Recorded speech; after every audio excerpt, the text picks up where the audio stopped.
पड़ोसी देश मालदीव्स के राष्ट्रपति मोहम्मद मोइज़ू की मुश्किलें बढ़ती जा रही हैं। अपने देश में भारत विरोधी और चीन से करीबी की सियासत कर रहे मोइज़ू को राष्ट्रपति पद से हटाने के लिए अब उनके खिलाफ महाभियोग प्रस्ताव लाने की तैयारी हो रही है। इंडिया आउट का नारा दिया था, उसके दम पर चुनाव जीते थे मोइज़ू। चाइना के करीबी अपने आप को बताते हैं। दरअसल मालदीव की मुख्य विपक्षी पार्टी मालदीवियन डेमोक्रेटिक पार्टी यानी MDP और डेमोक्रेट्स मोइज़ू के भारत विरोधी रुख से बहुत नाराज हैं।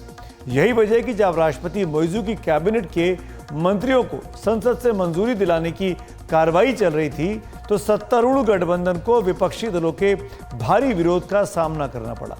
हालात ये हो गए कि सदन में मारपीट और लात घूंसे तक चले। ये वायरल तस्वीरें आपने शायद देखी होंगी, लेकिन ये तस्वीरों के पीछे की कहानी भी आपको पता होनी चाहिए। क्यों मालदीव की संसद में लात जूते चले, एक दूसरे के बाल पकड़कर खींचे गए। ये सारे के सारे पार्लियामेंटेरियंस हैं, संसद है। चीन और भारत का एंगल भी इस कहानी में है। पहले देखिए उसी पर मेरे सहयोगी उमा शंकर सिंह की ये रिपोर्ट।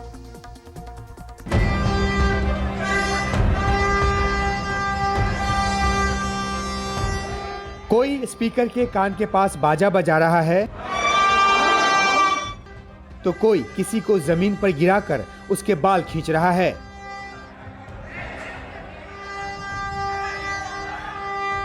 ये दृश्य है मालदीव्स की संसद पीपुल्स मजलिस के। यहां मोइज़ू के सत्ताधारी गठबंधन को विपक्ष के भारी विरोध का सामना करना पड़ रहा है।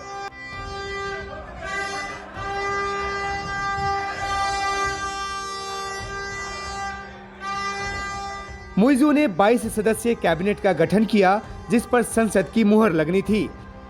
लेकिन मुख्य विपक्षी पार्टी मालदीवियन डेमोक्रेटिक पार्टी ने 18 मंत्रियों के नामों को मंजूरी तो दी, लेकिन 4 प्रमुख मंत्रियों के नाम को मंजूरी देने से मना कर दिया। एक और विपक्षी पार्टी डेमोक्रेट्स ने विदेश मंत्री मूसा जमीर सहित 3 और मंत्रियों के नामों पर विरोध जताया। 87 सदस्यों वाली संसद में इन दोनों पार्टियों के 56 सांसद हैं। इनकी मंजूरी के बिना कैबिनेट पर मुहर मुमकिन नहीं है। मामला हाथ से निकलता देखकर राष्ट्रपति मोइज़ू की प्रोग्रेसिव पार्टी ऑफ मालदीव्स और उसकी सहयोगी पीपुल्स नेशनल कांग्रेस के सांसदों ने संसद की कार्यवाही ठप करने की कोशिश की। वे स्पीकर की तरफ बढ़े, जिनको विपक्षी दल के सांसदों ने रोका और मामला हाथापाई तक चला गया।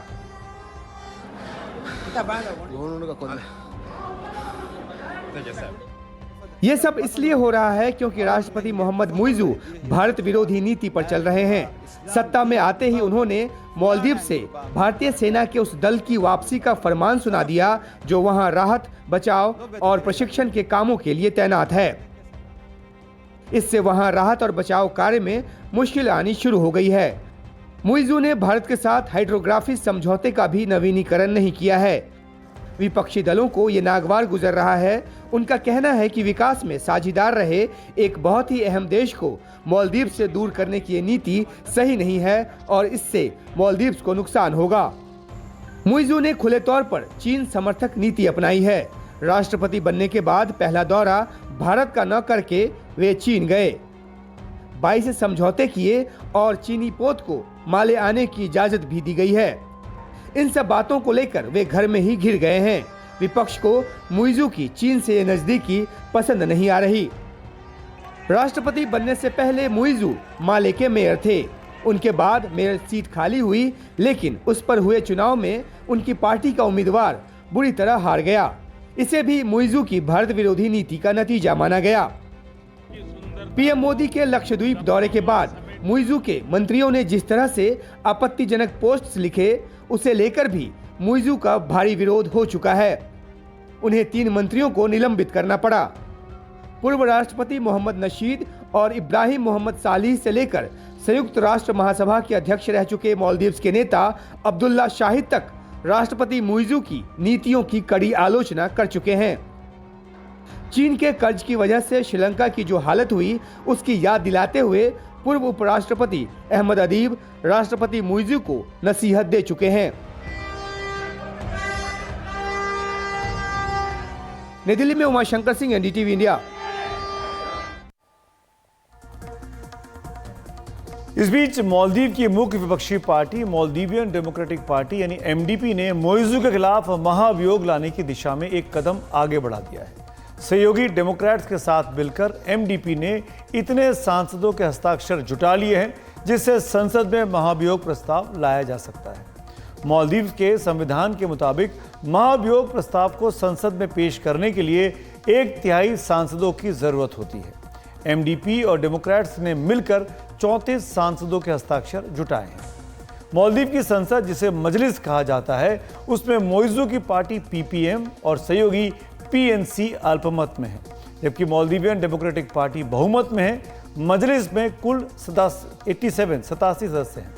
इन 87 में से मोइजू की पार्टी पीपीएम और पीएनसी के पास 31 सांसद हैं। इनमें से 7 सांसद मंत्री बन गए या सरकारी पदों पर चले गए हैं। मजलिस की जनरल पर्पस कमेटी का सुझाव है कि राष्ट्रपति के खिलाफ महाभियोग के लिए इनको वोट करने का अधिकार नहीं होना चाहिए जो मंत्री बन चुके हैं। अगर यह सुझाव मान लिया जाता है तो फिर मजलिस में सांसदों की तादाद 80 ही रह जाएगी। महाभियोग प्रस्ताव पास करने के लिए 2/3 बहुमत चाहिए। 80 सांसदों के हिसाब से यह तादाद 54 होती है। एमडीपी के पास 43 सांसद हैं और सहयोगी डेमोक्रेट्स के पास 13 सांसद हैं। दोनों को मिला लें तो यह आंकड़ा 56 पर आता है। ऐसे में मोइजू सीधे सीधे मुश्किल में नजर आ रहे हैं। लेकिन अगर जनरल पर्पस कमेटी का सुझाव नहीं माना जाता है तो फिर महाभियोग का फैसला 87 वोटों के आधार पर होगा। उस सूरत में संसद में महाभियोग प्रस्ताव पास करने के लिए 58 वोटों की जरूरत होगी। एमडीपी और डेमोक्रेट सांसदों की तादाद 56 है, जो 2 कम है। विपक्षी गठबंधन ने अगर किसी तरह 58 का आंकड़ा छू लिया बाकी और सांसदों की मदद से, तो मोइजू मुश्किल में पड़ सकते हैं। हालांकि उनके पास महाभियोग के खिलाफ सुप्रीम कोर्ट जाने का रास्ता बचा रहेगा। अब देखना है कि पड़ोसी मालदीव की राजनीति क्या रुख करती है। मालदीव हिंद महासागर में भारत का पड़ोसी है और उसका रुख इस पूरे इलाके में भारत की सुरक्षा से सीधे सीधे जुड़ा हुआ है।